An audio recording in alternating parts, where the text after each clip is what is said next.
Welcome to தமிழ்டாக்கிஸ்.net. இன்றைக்கி நம்ம திரை விமர்சன நிகழ்ச்சியில் இயக்குனர் விஜய் இயக்கத்தில் வெளியே வந்திருக்கிற இது என்ன மாயம் படத்தை பற்றி பார்க்க போகிறோம். இது என்ன மாயம் இந்த படத்துடைய கதையை பற்றி பார்த்தோம்னா, தமிழ் சினிமா வழக்கப்படி ஹீரோ வழக்கம் போல் ஒரு வேலை வெட்டி இல்லாதவன், அவரை மாதிரியே வேலை வெட்டி இல்லாத ஒரு 4 நண்பர்களை சேர்த்துக்கிட்டு ஒரு நாடக கம்பெனி நடத்திக்கிட்டு இருக்காரு.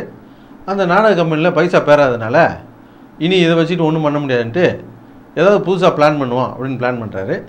அதில் ஒன் சைடாக லவ் பண்ணிட்டு தெரிவாங்க இல்லையா, அவங்களுக்கெல்லாம் ஒரு ட்ராமா செட் பண்ணி அந்த லவ்வை சேர்த்து வைக்கிறது அப்படின்னு ஒரு ஐடியா பண்ணி அதே தொழிலை செய்ய முயற்சி பண்ணுறாரு. தொழிலும் சூடு பிடிச்சிருது.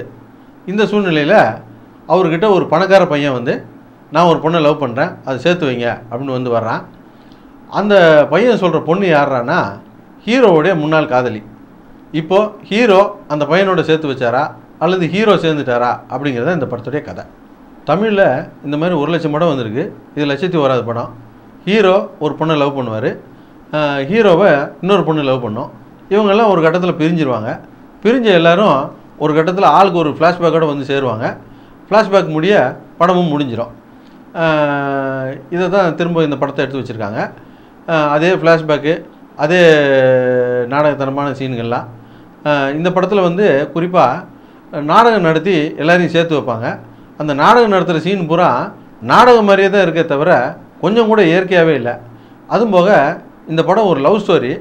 இந்த படத்தில் அந்த உணர்வே வராத அளவுக்கு படம் முழுக்க பார்த்துக்கிட்டு இருக்கார் டைரக்டரு. அது மட்டும் இல்லாமல் டைரக்டரு கேரளா மாப்பிள்ளை ஆகிட்டதுனால படத்துக்கு தேவையோ இல்லையோ பாதி படத்தை மலையாளத்தில் எடுத்து வச்சுருக்கிறாரு. இன்றைக்கி இந்த படத்துக்கூட இன்னும் 2 படம் ரிலீஸ் ஆகிருக்கு. அந்த 2 படங்களாவது ஏதாவது ஒரு வகையில் ஏதாவது ஒரு சாராரையாவது திருப்திப்படுத்தும். இந்த படம் எந்த வகையிலும் யாரையுமே திருப்திப்படுத்த வாய்ப்பே கிடையாது. இந்த வருஷத்தில் வெளியே வந்திருக்கிற மோசமான படங்களில் பட்டியல் போட்டோம்னா இந்த படத்துக்கு கண்டிப்பாக ஒரு முக்கியமான இடம் கிடைக்கும். இந்த படத்தை பற்றி சொல்கிறதுக்கு இதுக்கு மேலே ஒன்றும் இல்லை. எங்களுடைய நிகழ்ச்சிகள் உங்களுக்கு பிடித்திருந்தால் உடனுக்குடன் கண்டு மகிழ கீழே உள்ள சப்ஸ்கிரைப் பட்டனை அழுத்தவும்.